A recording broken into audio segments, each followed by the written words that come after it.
Live from Berlin, a start of a new era for Istanbul's Hagia Sophia.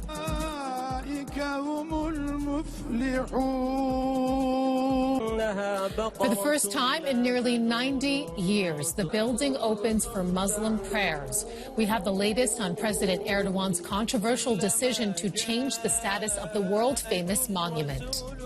Also coming up, security forces say that they have freed a German woman kidnapped by militants in Iraq. Hella Mavis works as an art curator in Baghdad and has been missing since Monday. Her abduction has caused alarm in the capital. And China orders the closure of the U.S. consulate in the southwestern city of Chengdu. The move comes after the U.S. told the Chinese to shut their consulate in Houston, Texas.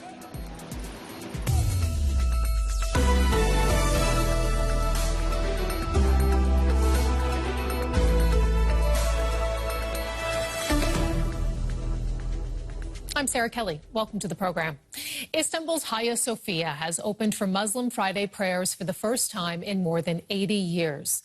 Thousands of worshippers are gathering outside of the mosque to take part in these prayers. It follows a controversial decree from Turkish President Recep Tayyip Erdogan to turn the former museum back into a mosque. Now, Erdogan is scheduled to attend along with several hundred invitees. Originally a cathedral, the building has stood at the heart of Istanbul for 1,500 years. And let's get more now. We are joined by DW correspondent Yulia Han, who has the view from Istanbul. Yulia, what is going on there right now at the Hagia Sophia? Well, the Friday prayer is yet to start, but you can already hear some recitals from the Quran here. So the general ceremony, the mosque opening ceremony has started. We are here in the area for press members, but we've actually been very close to the Hagia Sophia a little earlier, and the whole area, Istanbul's historic old town, is crowded with people. There are thousands of people, not only from Istanbul, but from other parts of Turkey as well, who came here today to be here. Many brought their prayer rugs, placed it on the ground, and they're now waiting to participate in these first prayers in the Hagia Sophia, in front of it, inside the Hagia Sophia. Now that it's a mosque, many people here are wearing masks, but many are also ignoring social distancing measures. That's something I observed. There has been a lot of pushing and squeezing. Some people have tried to break through a security barricade here. This really is a mass event. The Turkish government, during the coronavirus pandemic, has actually avoided such events. Now this is somewhat worrying from a health perspective, but they do want to make sure there are camera teams all over the place, that this opening ceremony gets a lot of attention. And you could just feel the energy there behind you, Yulia. Many have visited the Hagia Sophia as a museum. It is a renowned UNESCO heritage site. Just walk us through what is different inside of this highly symbolic building now that the Turkish government has decided to convert the museum into a mosque. Well, there hasn't been that much time, actually just 2 weeks, to change the Hagia Sophia from a museum, a secular space, into a mosque. A huge carpet, a turquoise-colored carpet, has been rolled out inside the Hagia Sophia. As far as we know, we haven't been allowed inside ourselves, but probably the biggest debate was about what's going to happen to the Christian icons and mosaics inside the Hagia Sophia. Islam forbids the depiction of animals and people, so all images of Mary, Jesus and Christian saints actually have to be made invisible during prayer times. Originally, some people had suggested using laser technology to do that, but that had raised concerns about whether that would be a risk to the historic structure. Now they have covered these Christian symbols with curtains, but in general there are still huge concerns about whether this change to this secular structure, turning it into a religious one, is actually a risk to the Hagia Sophia, a World Heritage Site. Yulia, why this move now from President Erdogan to convert the Hagia Sophia into a mosque? Why now? What's behind the timing? Well, if you ask the opposition here and the critics, they'll probably tell you that President Erdogan is instrumentalizing religion for political purposes. His popularity ratings do not look very good right now. Turkey has suffered, the economy here suffered from the coronavirus pandemic. So the opposition here criticizes him for using this iconic building to rally support behind him, to mobilize his conservative and nationalist voter base, because he knows there's just so much symbolism involved here. The Hagia Sophia for many Turkish people is the ultimate symbol of the Muslim Ottoman conquest of Christian Constantinople, and this is the symbolism he's using here by turning this former museum into a mosque. Okay, and just to tell our viewers, you've been looking actually at live pictures streaming in there on this day, the first day where we are seeing Friday prayers taking place in the Hagia Sophia as it has been converted into a mosque. It appears as if Turkish President Recep Tayyip Erdogan is indeed entering at the moment. You're looking at him there in the middle in your feed. Yulia Han has been live for us, reporting on this historic day in Turkey. Yulia, thank you very much.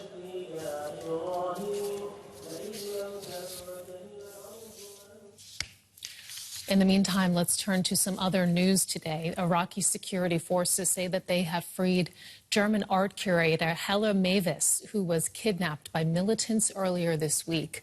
That's according to the spokesperson for the Iraqi armed forces, who made the announcement on Twitter. A security official says that Mavis was rescued on the outskirts of Baghdad this morning, 5 days after she was abducted by gunmen outside of her office in the capital. The German national is well known in Baghdad, where she runs an arts program for young Iraqis. She's also known as an outspoken critic of the government. It remains unclear what is behind the kidnapping. Iraqi authorities say that they are investigating. Let's bring in correspondent Thomas Sparrow, who's on the story for us. So, Thomas, tell us a little bit more about her release and whether or not it is indeed fully confirmed. From the German perspective, here in Germany, this hasn't been confirmed by German officials. We're still waiting to hear, for example, from the German Foreign Ministry. Maybe they are waiting to actually talk to her first before releasing any kind of information. The only source that we have here in Germany comes from Michelle Müntefering. She's a Minister of State for International Culture at the German Foreign Ministry. Earlier on social media, she greeted the release and also stressed the important work of the crisis team at the German Foreign Ministry that actually helped to carry about this release, or at least that was working hand in hand with Iraqi authorities to try and bring this about. What do we know about the diplomatic efforts? Tell us a little bit more about those, Thomas, because they've been underway since this abduction took place. There were efforts on the one hand by some of her friends. In fact, she is seen as an important figure in the local arts scene. But at the same time, obviously, this was not only a private matter, it was also something that was dealt by the Iraqi Interior Minister, for example, or by the German Foreign Ministry with this crisis team. So you can see that there was on the one hand those personal efforts by her friends. In fact, one of her friends confirmed the release, and on the other hand, you had the official instances, the official efforts. And that's why it's important to wait and see what exactly the German Foreign Ministry has to say on their release. Thomas Sparrow in Berlin. Thank you, Thomas. Well, China has ordered the United States to close one of its consulates in a tit-for-tat move. The Foreign Ministry has given U.S. officials 72 hours to leave the consulate in the southwestern city of Chengdu. It comes after Washington told Beijing to shut its diplomatic mission in Houston, Texas, earlier this week. On Tuesday, the U.S. accused 2 Chinese nationals of attempting to steal COVID-19 vaccine research. Relations between the powers are at their lowest in 40 years. Matthias Bollinger is standing by for us with the view from Beijing. Matthias, what more can you tell us? That's pretty much what we know. China has ordered the closure of the consulate in Chengdu. This is one of 5 consulates the U.S. has in the Chinese mainland, and this was expected 2 days ago. The U.S. surprised China by ordering the closure of the consulate in Houston, and this is now the response that China has 2 days later. And for its part, the United States says that that was due to concerns regarding intellectual property that it closed that consulate. China has promised retaliation since earlier in the week. Why did it choose the consulate in Chengdu specifically? Chengdu seems to be the most reciprocal move that they could take. Chengdu is covering a vast region in western China. It's an important, populous part of China. However, it is not where most U.S. businesses are. So it's pretty much comparable to Houston, which covers, of course, an important region of the U.S., but is not as important as New York, as San Francisco. The equivalents would be Guangzhou and Shanghai for the latter. So Chengdu is pretty much a classical tit-for-tat move, as you have already said. How serious is this escalation, Matthias, for relations between Beijing and Washington? This is, of course, an escalation. This closure, in the first place, of the Houston consulate is a massive escalation, one that nobody expected. China seems to have been taken by surprise by this. What we've seen that day